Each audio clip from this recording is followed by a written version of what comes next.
అసలు బాగాలేదండి. ఇట్లా గేమ్ లేదన్న, వెరీ ఫ్రస్ట్రేటెడ్ అన్న. ఇంత ఉదయాన్నే ఎర్లీ మార్నింగ్ వచ్చామంటే ఆఫీస్ మానుకొని సినిమా మీద ఇంట్రెస్ట్ అన్న. సినిమా పిచ్చోళ్ళకే సినిమా నచ్చలేదంటే ఇంకా అసలు వేరే వాళ్ళకి ఎప్పుడో వచ్చే వరకు నచ్చదు. I think toxic is equal to torture. బతుకు మీద ఆశ బతకాలన్న కోరిక ఎవరికైనా ఉంటే వచ్చి టాక్సిక్ చూసుకోండి, తీరా చూసాక బతుకుంటే వచ్చి కింద కామెంట్ చేసుకోండి. ఇట్లా గేమ్ లేదన్న, వెరీ ఫ్రస్ట్రేటెడ్ అన్న. ఇంత ఉదయాన్నే ఎర్లీ మార్నింగ్ వచ్చామంటే ఆఫీస్ మానుకొని సినిమా మీద ఇంట్రెస్ట్ అన్న. సినిమా పిచ్చోళ్ళకే సినిమా నచ్చలేదంటే ఇంకా అసలు వేరే వాళ్ళకి ఎప్పుడో వచ్చే వరకు నచ్చదు. సినిమా ఎప్పుడు స్టార్ట్ అయింది అన్న? ఒక సబ్జెక్ట్ చెప్పమని డైరెక్టర్ గీత గారిని అడుగుతున్నా, ఈ సబ్జెక్ట్ సినిమా కాన్సెప్ట్ ఏంటి చెప్పండి, లేదు ఏం చెప్పి యాష్ గారిని ఒప్పించారు మీరు, లేదంటే ఏదో హిప్నోటైజ్ చేశారు యాష్ గారిని. దిల్ రాజు ఎలా కొన్నారు నాకు అర్థం అవట్లేదు. ఈ సినిమా 150 కోట్లు, అబ్బా బాబా నాకు 400కే తలొప్పి వస్తుంది. 150 కోట్లు ఎలా పెట్టారా బాబు? మీకు 150 కోట్లు ఇప్పుడు రావు. సినిమా రేట్లు పెంచకపోయినా ఇప్పుడు 200 పెట్టినా రావు మీ 150 కోట్లు. అసలు ఏం చూసి ఒప్పుకున్నాడు యాష్ తెలియట్లేదు. కేజీఎఫ్కి ముందు యాష్ ఎవరికి తెలియదు. కేజీఎఫ్తో మంచి ఫేమ్ వచ్చి అందరికీ తెలిసింది. ఇప్పుడు టాక్సిక్తో ఆ పేరు అందరూ మర్చిపోతారనమాట. అస్సలు యష్ బాగుందండి. యష్ కోసమే సినిమాకి వచ్చామండి. ఇంత ఎర్లీ మార్నింగ్ ఆ గీతుదాస్ ఎవరో మనకు తెలియదు కదా, యష్ కోసమే వచ్చాము. కానీ ఆమెమో ఇది ఇమ్రాన్ హష్మీ లాగా రొమాన్స్ చేయాలని చెప్పి మొత్తం ఆ సీన్లు చూపించి ఎర్లీ మార్నింగ్ మూడంతా ఖరాబ్ చేసేసింది. అసలు ఎక్కడ ఏ సీన్ పెట్టావో, ఎప్పుడు ఎడిట్ చేసావో, 3 వేసావా 6 వేసావా ఎడిటింగ్ చేసావా చెప్పు, లేదా రైటింగ్ చేసేటప్పుడు 3 వేసావా, బీర్ వేసావా, బకాటి వేసావా, బ్రేజర్ వేసావా? అసలు రైటింగ్ అయినా ఎవరికైనా చెప్పావా లేదా? అసలు ఆ సినిమాగా ఎలా యాక్సెప్ట్ చేశారు నాకు అర్థం అవ్వట్లేదు రా బాబు. నిజమన్నా వరస్ట్ ఆడి కార్ కన్నా 0 ఎక్కువ ఇవ్వాలి ఈ సినిమాకి అయితే. I think toxic is equal to torture. అయ్యో ఎందుకలా అంటే ఏం నచ్చలేదు? స్టోరీ లేదా, డైరెక్షన్ బాలేదా? అసలు ఏం నచ్చలేదు, మూవీ ఏం నచ్చలేదు మూవీలో. అంటే ఏం స్టోరీ లేదంటే ఐ థింక్ తను వేరే మూవీ గురించి మాట్లాడుతున్నారు. It is not toxic that he's talking about.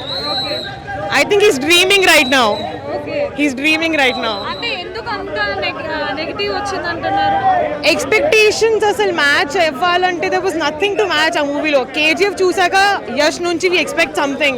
సరే తన look was fab, but action heroines ఎందుకున్నారు? నయనతార, షీ ఈస్ బ్యూటిఫుల్, కానీ ఈ మూవీలో they didn't use her really well. Nothing was good in this movie. Nothing was good. Story పరంగా కూడా ఎక్కడ మనకి there was no story అండి. there was no story only. just పాత రోజుల్లో ఉన్న సర్కస్ దాంట్లో అలాంటి ఒక సెట్ని పెట్టేశారు. there was no story. Fathers అని ఏదో అనుకుంటున్నాం relation wise, but it was I don't know, torture. Songs బాగున్నాయి కదా, సాంగ్స్ ఎలా అనిపించాయి? not really great. BGM was okay అంతే. nothing was great about the movie. Lady director కదా అని ఏదో ఎక్స్పెక్ట్ చేస్తాం, but it was nothing. Direction లో ఫెయిల్ అయ్యారంటారా? I really don't know. I don't understand. అసలు మేము 6:30కి లేచి వచ్చా మూవీ చూద్దామని ఒక క్రేజ్తో వచ్చాం, but I think we wasted 4 hours. It was a really bad start to the morning. ఇవాళ అంటే it was a really bad start to the morning. I think it was just the look. తన look కోసం we can go craze. It was same like KGF, but the movie was really bad. Toxic cinema నా జీవితంలో వదిలేగానే ఎందుకు వచ్చింది? బతుకు మీద ఆశ బతకాలన్న కోరిక ఎవరికైనా ఉంటే వచ్చి టాక్సిక్ చూసుకోండి, తీరా చూసాక బతుకుంటే వచ్చి కింద కామెంట్ చేసుకోండి. సో ఒక మంచి డిజాస్టర్ పడిపోయింది యశానికి. యశ్ని ఎవరు తొక్కాల్సిన అవసరంలా, ఆయన కానీ రాంగ్ స్క్రిప్ట్ ఎంచుకుని రాంగ్ సినిమా చేసి ఆయనే తొక్కేసుకున్నాడు. సో ఒక మంచి ఫ్లాప్. ఎందుకు ఇలాంటి సాహసం చేశాడు అనుకోవచ్చు? గీతు మోహన్ దాస్ ఎందుకు నమ్మాడు, ఆవిడ ఏం చెప్పి ఒప్పించిందో నాకు తెలియదు, కానీ నేను అలాంటి సినిమా అయితే ఎక్స్పెక్ట్ చేయలేదు. ఒక దురంధర్ 2, పుష్ప 2 రికార్డులు బ్రేక్ చేసేంత సినిమా అవుతుంది అనుకున్నా. సో మంచి అటర్పలా పడిపోయింది. కానీ రుక్మిణి వసంతన్ గ్లామర్ మాత్రం నైట్ కుర్రోళ్ళు కళ్ళకి వచ్చింది. అంత బాగా చూపించాడు. సినిమా అయితే నాకు నచ్చలేదు. సో సీన్స్ ఏమైనా కట్ చేశారా లేదంటే అన్నీ ఉన్నాయా? అన్ని సీన్స్ ఉన్నాయి. ఐటమ్ సాంగ్ లేకపోయినా ఒక ఐటమ్ గ్లామర్ ఉంది, ఎలివేషన్స్ ఉన్నాయి, బీజిఎంలు ఉన్నాయి, కానీ సినిమా నాకు నచ్చలేదు. సో నేను థియేటర్కి వెళ్ళి 10 నిమిషాలకు నాకు అర్థమైపోయింది, ఒరే పొడుకోకరు నిద్ర వచ్చేస్తున్నాడు అనిపించింది. అయినా సరే నేను పెట్టి 400కి న్యాయం జరగాలని నేను కొట్టుకుని నిద్రలేపారు చూసా. అప్పటికి థియేటర్ 10 కోట్లు వెళ్ళిపోదాం అనుకున్నా, అయినా వదలలేదు, డోర్లు మూసేశారు. ఇది టాక్సిక్ అంటే తలనొప్పి తెచ్చుకుంటూ వేసుకుంటాం కదా అమృతాంజన తలనొప్పి బామ్మ. సో సినిమా అయితే డిజాస్టర్ అండి, నాకు నచ్చలేదు. So utter flop. నేను 5కి 0 ఇస్తానండి. 0 ఇవ్వడమే ఇచ్చేయడమే మంచి అటర్ఫ్లాప్. 4 హీరోయిన్స్ పెట్టారు కదా మరి. అందరికంటే నాకు రుక్మిణి వసంతి నచ్చింది, నా పాలజించక్క. సో నాకు బాగా నచ్చింది. ఆ అమ్మాయి కోసం వచ్చా, ఇంకేం చెప్పలేనండి. దయచేసి మీ దండం పెడతా, సినిమా రేపు. కేజీఎఫ్ 2 లాగా ఉంటుంది అనుకున్నాను. కేజీఎఫ్ 1, 2 మించింది బై యాక్టింగ్ మాత్రం సినిమాలో మాత్రం. కథ విషయానికి వస్తే మాత్రం ఎక్కడో కొంచెం డల్ అయింది సినిమా. నిజంగా ఎస్ గారు ఫ్యాన్గా చెప్తున్నాను. ఎస్ గారికి ఈ కథ అయితే సూట్ అవ్వలేదు. ఎందుకంటే కేజీఎఫ్ 1 ఎలాంటి సినిమా, 2 ఎలాంటి సినిమా, సినిమా తర్వాత ఎలాంటి సినిమా తీయాలి ఎస్ గారు, మీరు నిజంగా చెప్పాలి. మీరు ఏదో ఒప్పించుకున్నారు కానీ సినిమా మాత్రం ఫ్యాన్స్కి అయితే నచ్చదు. ఈ సినిమా మళ్ళీ ఈసారి తీసినప్పుడు మంచి కథ రండి. ఈసారి దిల్ రాజు గారు మీరు 120 కోట్లు పెట్టి తెలుగండి సినిమా కొనుక్కున్నారు. మీరు ఈ సినిమాని ఏం చూసి కొనుక్కున్నారు? నిజంగా మంచి ప్రొడ్యూసర్, మీరు మంచి సినిమాలు ఇచ్చేవారు మీ తెలుగు ఇండస్ట్రీకి. అలాంటి సినిమాలు అవ్వకుండా ఏది చెత్త సినిమాలు, దేనికి తీసుకొచ్చారు ఇలాంటి సినిమాలు? నిజంగా చెప్పాలంటే ఎస్ గారు తప్ప ఈ సినిమాలు ఏమి నాకు నచ్చలేదు. నయనతార మాత్రం సిస్టర్ కింద మాత్రం చాలా బాగా యాక్టింగ్ చేసింది. నాకు ఇష్టమైన పేపర్ సితారా ఎరగతీసింది నయనతార, మామూలు లేదు. ఇందులో ఆయన హీరో పాత్ర మాత్రం మన రాఖీబాయి గారు మాత్రం చాలా బాగా యాక్టింగ్ చేశారు. సినిమా చూడండి, ఓవరాల్గా ఆయన గురించే చూడాలి. ఈ సినిమా ఎస్ గారు అప్పుడే చెప్పారు చిన్నపిల్లల సినిమాకి వెళ్ళొద్దు అనేసి. నిజమే, ఆయన చెప్పింది నిజమే. ఆయన ఏదైనా ముక్కుసూడిగా మాట్లాడతాడు. ఈ సినిమా చిన్నపిల్లలు మాత్రం రావద్దు, ఎవరైనా పెద్దవాళ్ళతో వచ్చే సినిమా చూడండి, చిన్నపిల్లలు తీసుకొచ్చి సినిమా చూపించొద్దు. ఎందుకంటే ఎస్ గారు చెప్పింది రైటే. ఇది గొప్ప సినిమా ఏమి కాదు, మామూలు సినిమా తీసాను, మీరేం ఇబ్బంది పడొద్దని చెప్పారు ఆ రోజు ఆడియో ఫంక్షన్లో ఎస్ గారు. ఎస్ గారు చెప్పింది రైట్. ఒక అభిమానిగా చెప్తున్నాను ఎస్ గారికి. ఆయన ఏదైనా మనసులో మాటే చెప్తాడు. ఈ సినిమా మాత్రం పెద్దవాళ్ళకి మాత్రమే, చిన్న వాళ్ళకైతే కాదు. ఎవరు వచ్చినా చిన్న వాళ్ళతో మాత్రం రావద్దు, పెద్దవాళ్ళతో మాత్రం వచ్చి సినిమా చూడండి అంతే. సినిమా మాత్రం ఓవరాల్గా యావరేజ్. నేను ఎస్ ఫ్యాన్గా చెప్తున్నా. ఈ సినిమాకి మాత్రం లవర్తో వస్తే మాత్రం థియేటర్లోనే పెళ్లి చేసుకుంటారు భయ్యా, నిజంగా చెప్తున్నాను. అలాగుంటుంది ఈ సినిమా. లవర్తో మాత్రం రావద్దు, మీరు థియేటర్లోకి వచ్చి పెళ్లి చేసుకోవద్దు భయ్యా. నిజంగా మీ తల్లిదండ్రులు మీ మీద ఎన్నో ఓమ్స్ పెట్టుకుని ఉంటారు. అలాంటి వాళ్ళకి వాళ్ళు నీళ్ళు పోసి చల్లొద్దు, మీరు చెప్తున్నాను. ఈ సినిమా మాత్రం లవర్స్తో మాత్రం రావద్దు, వెంటనే పెళ్లి చేసుకుంటారు థియేటర్కి వచ్చిన తర్వాత.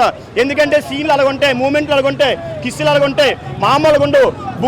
బుగ్గ మీద పెడతాడు ముద్దు, తిరగలేదు ఈ సినిమాలో హీరోయిన్కి అద్దు అంతే. హీరోయిన్ మామూలు లేదు, చాలా అందంగా ఉంది. హీరోద్వాని మాత్రం నయనతార సిస్టర్ కింద బాగా చేసింది ఈ సినిమాలో. ఓవరాల్ గా సినిమా యావరేజ్. దిల్ రాజు గారు నెక్స్ట్ టైం ఇలాంటి సినిమాలు కావాలి, మంచి సినిమాలు తీయండి. సినిమాలో బాగుంటాయి కదా దీని గురించి. ఈ సినిమా కంటే ఈ సినిమాకైతే పక్కా బెటర్. మళ్ళీ ఎలా అనిపించింది టాక్సిక్? బాగాలేదండి, అస్సలు సీరియస్గా బాగాలేదండి. ఆ సీరియస్ నోట్ ఇప్పటిదాకా టైం పాస్ చేసినాం కానీ జెన్యున్లీ బాగాలేదండి. అంటే ఇంత మీరు డబ్బులు జనాల నుంచి తీసుకొని 3 hours 14 minutes సినిమా తీస్తే కనీసం ఏదో మీకు మ్యాటర్ ఉండాలి. అస్సలు మ్యాటర్ లేదు, ఏం లేదు. అంత షో ఆఫ్ ఎలివేషన్లోనే సరిపోయింది. 100% ఇది ఇక్కడికి వచ్చి చూసే సినిమా కాదు, అసలు ఇది చూసే సినిమానే కాదు. సో యశ్ తనకి తానే ఇలాంటి స్క్రిప్ట్ ఎంచుకోవడానికి అవునండి, మీరు మంచిగా యాక్టింగ్ చేసుకోవచ్చు కదా. మీకు స్క్రిప్ట్ మంచిగా ఉంటే ఓకే, మీకు మీ స్క్రిప్ట్ మీద కన్విక్షన్ ఉంటే ఫైన్. కానీ ఇది వర్కౌట్ అయితే కాలేదండి, 100% కాలేదు. అంటే యశ్ రాశారంట స్టోరీ, ఎందుకు రాశారో ఏంటో మరి. Not nice, definitely not nice. Rating is, నేను మామూలుగా రేటింగ్స్ ఇవ్వను. ఈ సినిమాకి అయితే 100% 0 ఇస్తాను నేను. నా టైం వేస్ట్ అయింది, నా డబ్బులు బొక్క అనిపించింది నాకు. సో సినిమానే నచ్చలేదు, అసలు ఏం లేదు ఆ సినిమా పేరు టాక్సిక్ అంటాం బదులు డాడీని పెడితే అయిపోయాయి సినిమా పేరు. మరీ వరస్ట్. యశ్ ఉండటం వల్ల కొంచెం చూడబుద్ధి అయింది, లేకపోతే అది కూడా ఉండేది కాదు. డైలాగ్ డెలివరీ సేమ్ కేజీఎఫ్ లానే ఉంది. అండ్ ద డైలాగ్స్ పురాతన కాల డైలాగ్స్ అన్నీ తీసుకొచ్చి పెట్టి ఎలా ఉందంటే ఈ పిక్చర్ పూర్తయినందువల్ల నేను నా గూడారాలకి వెళ్తున్నాం అని చెప్పడాలు అలా ఉన్నాయి డైలాగ్స్. ఒక్కటి కూడా అర్థం కాదు. ప్రవచనాలు చాలా బెటర్, అంత దారుణంగా ఉన్నాయండి సినిమా. స్టోరీ ఉంది, బాగా కాంప్లికేట్ చేసుకున్నారు అనిపించింది. చాలా కాంప్లికేట్ చేసుకున్నారు, చాలా చాలా డిఫరెంట్గా ట్రై చేద్దామని చేసి మొత్తం కాంప్లికేట్ చేసుకొని చెడగొట్టారు. ఇంకొకసారి టాక్సిక్ హీరో అని చెప్పి, ఐ మీన్ సినిమా పేరు కాదు, హీరో పర్సనాలిటీ టాక్సిక్గా ఉండి సినిమా చూడాలి రావాలి అనుకుంటే అసలు రాబుద్ది కాదు. సినిమా చూసాక అంత దారుణంగా ఉంది. బాగుండింది. యూజువలీ తెలుగు సినిమాల్లో ఇంత యాక్షన్ డ్రామా ఇంకా ఇన్ని పార్ట్స్ ఉండదు. ఆల్మోస్ట్ ఇంగ్లీష్ సినిమా లాగా అనిపించింది, జాన్ విక్ లాగా, కానీ ఇంకా డ్రామాటిక్గా బాగుండింది. మేబీ 7 AM చూస్తే డిజాస్టరే అనిపిస్తుంది, కానీ ఈవినింగ్ వెళ్తే బాగుంటుంది. తెలియదు, అన్నీ బాగున్నాయి. వెళ్ళాను, బట్ నేను ఎక్స్పెక్ట్ చేసింది ఒకటి, ఇక్కడ ఉన్నది ఒకటి, బట్ ఓవరాల్గా మూవీ వాజ్ గుడ్.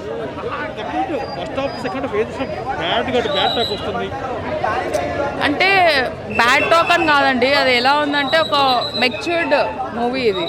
ఎలా అంటే ఏదో 4 పాటలు 4 ఫైట్ అట్లా కాకుండా ఒక మనిషి ఒక లైఫ్ ఎలా స్పాయిల్ చేసుకుంటాడు, వాళ్ళ డెసిషన్స్ వల్ల ఫ్యామిలీ ఎట్లా ఎఫెక్ట్ అవుతుంది అనేది మూవీ. అది బాగా చూపించారు. ఎవరైనా చూడొచ్చు. Highlights Yash acting and BGM, director